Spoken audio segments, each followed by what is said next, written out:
Sir actually यहाँ मैंने एक नाम टैटू खुजवाया हुआ है हाथ में। आपने हाथ पे टैटू बनवाया हुआ है, उस पे क्या लिखा हुआ है?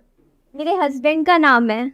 उनकी डेथ हो गई थी, 3 साल हो जाएंगे उनको गुजरे। तो जब उनकी डेथ हुई तो मेरा बेटा 45 दिन का था और ससुराल वालों ने मनहूस कह के घर से निकाल दिया था, कह के कि पाँव शुभ नहीं है।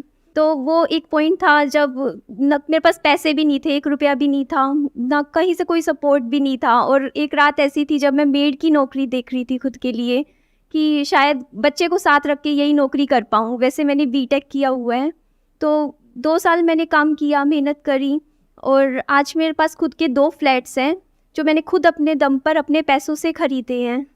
लेकिन वो जो डर है वो अभी भी नहीं निकलता दिमाग से। वो जो एक डर है कि जब वो जो रात थी जो मैंने वो निकाली थी, जब मेरे पास रहने का ठिकाना नहीं था, पैसे नहीं थे, एक छोटा सा बच्चा था, जब सबने हाथ खड़े कर दिए थे कि जाओ, तो वो जो डर है ना मुझे रात को सोने नहीं देता। मतलब मेरा बेटा है, कल को अभी वो बीमार चल रहा है थोड़ा, तो अगर मैं ना कर पाई तो, क्योंकि अगर कभी फाइनेंशियल बैक पे थोड़ा सा डर लगता है कि क्योंकि कहीं सपोर्ट नहीं है, कहीं कल को कोई एकदम से बीमारी आ गई, मुझे अकेले सब कुछ हैंडल करना है। उस डर की वजह से मैंने 2 घर खरीद लिए 2 साल में।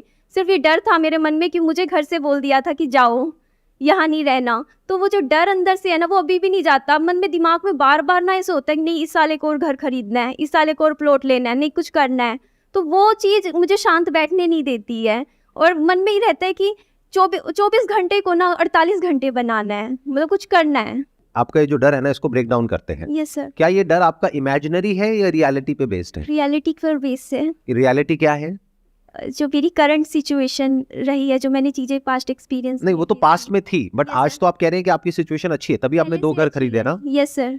आप अभी भी अकेले ही अपने बच्चे का टेक केयर कर रहे हैं? Yes sir. You are independently handling everything? Yes sir. तो देखो, डर 2 तरीके का होता है, एक होता है इमेजिनरी, एक होता है रियलिटी पे बेस्ड। तो आपका डर एक स्टैंड पॉइंट से इमेजिनरी है, यानी कि पास्ट में ऐसा हुआ, अब दोबारा से ऐसा हो गया तो क्या होगा। तो दोबारा से ऐसा नहीं हो सकता प्रैक्टिकली, क्योंकि ये जो आपके 2 घर हैं वो आपके अपने नाम पे हैं, तो आपके नाम पे जो घर है उससे आपको कोई बाहर नहीं निकाल सकता। That is one. अब आपके अंदर ये डर आ रहा है कि अगर कल को मेरे बेटे को कोई हेल्थ से रिलेटेड इश्यू हो गया, जो आप कह रहे हैं कि अभी थोड़ा बहुत हेल्थ में प्रॉब्लम चल भी रही है, तो आपको क्या करना है कि अपने बेटे की और अपनी जितनी जल्दी हो सके उतनी जल्दी हेल्थ इंश्योरेंस करानी है। क्योंकि अब आप वेल सेटल्ड हैं, तो तीसरे घर के बारे में मत सोचिए, क्योंकि इसका कोई एंड नहीं है। आप कहोगे अब मैं 3 घर ले लूं, 4 घर ले लूं, 5 घर ले लूं, प्लस आपके अंदर से आ रहा है कि अब मुझे कुछ करना है, अपने दम पर कुछ बड़ा क्रिएट करना है, पूरी दुनिया को दिखाना है। कहीं ना कहीं बैक ऑफ द माइंड ये चल रहा है कि जिन लोगों ने मेरे साथ में ऐसा कुछ किया, अब मैं उनको दिखाती हूं कि मैं क्या हूं। राइट? तो अगर मैं आपकी जगह होऊंगा, मैं क्या करूंगा, सबसे पहले तो अपनी और अपने बेटे की हेल्थ इंश्योरेंस कराऊंगा, अच्छे अमाउंट की, छोटे मोटे अमाउंट की नहीं, ताकि ये डर जड़ से खत्म हो जाए।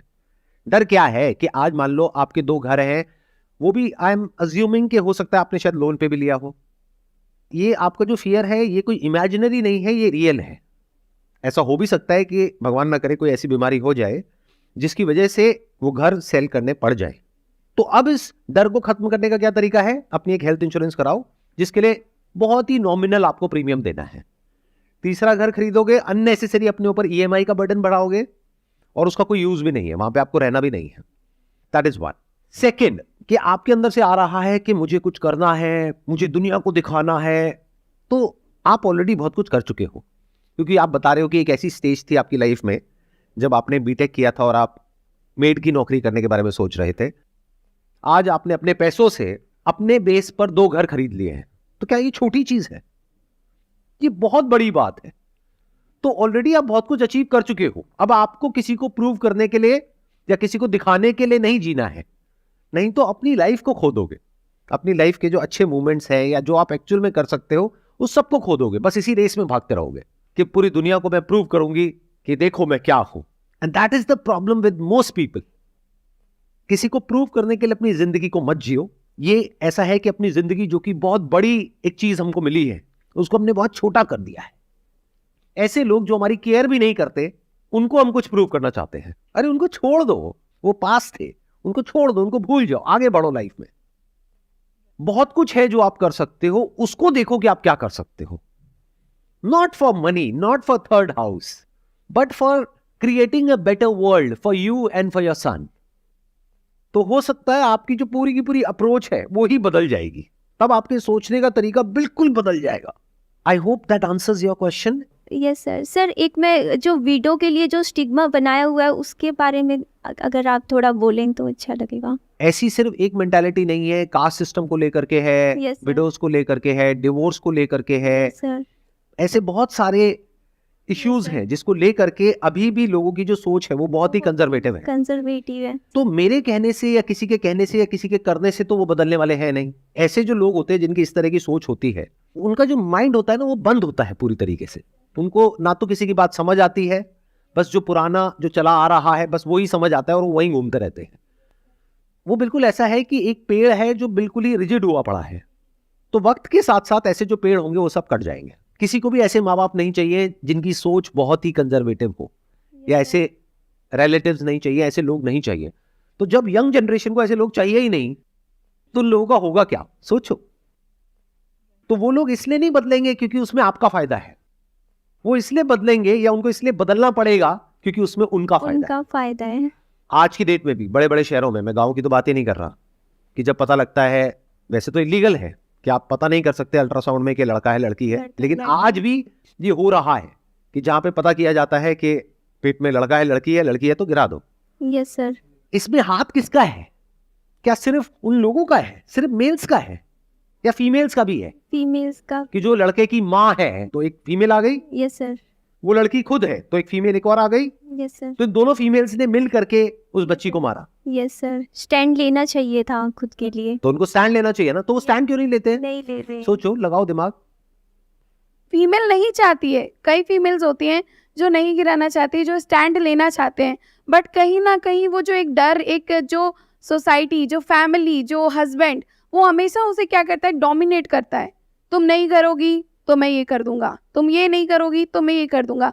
फीमेल्स को, मुझे आज भी, मैं यही क्वेश्चन अभी पुट ऑन करने वाली थी कि फीमेल्स को आज भी कहीं ना कहीं इतना डोमिनेट कर दिया जाता है कि तुम कुछ नहीं हो. सर्कमस्टेंसेस ऐसी बना दी जाती है उसके सामने, तब उसे ये करना पड़ता है. This is not a valid point. ये बिल्कुल ऐसा है कि मैं अगर आपके लिए एक ऐसे सर्कमस्टेंसेस बना दूं कि आपको मर्डर करना पड़ेगा, अगर आप नहीं करोगे तो आपको इस घर से निकाल देंगे, कर दोगे मर्डर. आज की डेट में जो लॉज हैं इंडिया में वो इतने स्ट्रांग हो गए हैं जिसकी कोई हद नहीं है विमेन के स्टैंड पॉइंट से. तो बहुत सारी विमेन इसका मिसयूज भी कर रही हैं कि अगर एक आदमी ने कुछ गलत नहीं भी किया है, लेकिन अगर विमेन चाहे तो उसकी और उसकी पूरी फैमिली की धज्जियां उड़ा सकती है एक सेकंड के अंदर अंदर. लीगली इतना स्ट्रांग है जो लॉ है. कितने मेरी इस बात से एग्री कर रहे हैं? सब एग्री कर रहे हैं. अब वो टाइम गया कि आप अपनी बीवी को मारते रहोगे, पीटते रहोगे और वो चुपचाप बैठी बैठी ये बोलती रहेगी कि नहीं, ये तो मेरे पति हैं, परमेश्वर है, मैं इनके चरणों की दासी हूं. मेरे को नहीं लगता कि वो टाइम है, बल्कि इसका उल्टा भी हो सकता है. अब जो पावर डायनामिक्स है जो पहले वन साइडेड थी, अब वो वन साइडेड नहीं है. विमेन के पास में पावर कम नहीं है, बहुत पावर है. बल्कि ये भी कहना गलत नहीं होगा, मेन से ज्यादा पावर है. अगर कोई आदमी चला जाए कि मेरे साथ में कुछ गलत हो रहा है घर में, मेरी बीवी मुझे मार रही है, तो जैसे आप अभी हंस रहे हो ऐसे पुलिस वाले हंसेंगे, चल भाग यहां से.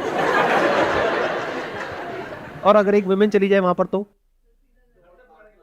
सीधा उसको पकड़ के लाएंगे और उठा करके फैमिली समेत और लॉकअप में डालेंगे, फिर बात करेंगे, बता बेटा क्या हुआ है.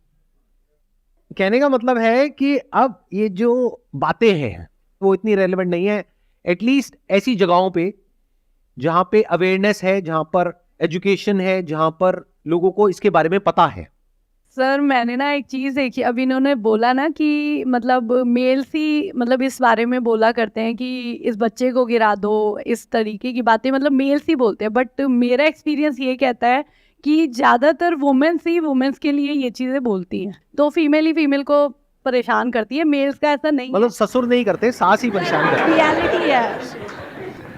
आपने बोल तो दिया रियलिटी है, लेकिन क्या आप ये कैमरे में रखना चाहेंगे? हाँ बिल्कुल सर, मेरी सास बहुत अच्छी है, बट सर ये सबके लिए नहीं है.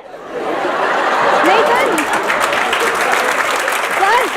मेरे हस्बैंड आए हैं. सर मेरी सास बहुत अच्छी है, लेकिन और सबकी सास बुरी है। नहीं, बढ़िया। सास का ही नहीं है, मैं एक चीज बोल रही हूँ कि हाँ। ये फीमेल ही क्रिएट ज्यादा करती हैं। तो आप मेरी इस बात से एग्री करते हैं जो बात मैं कह रहा हूँ बिल्कुल सर। कि अब जो सिनेरियो है वो चेंज हो रहा है। मैं ये नहीं कहूंगा पूरी तरह से चेंज हो गया है, लेकिन बहुत तेजी से बदल रहा है।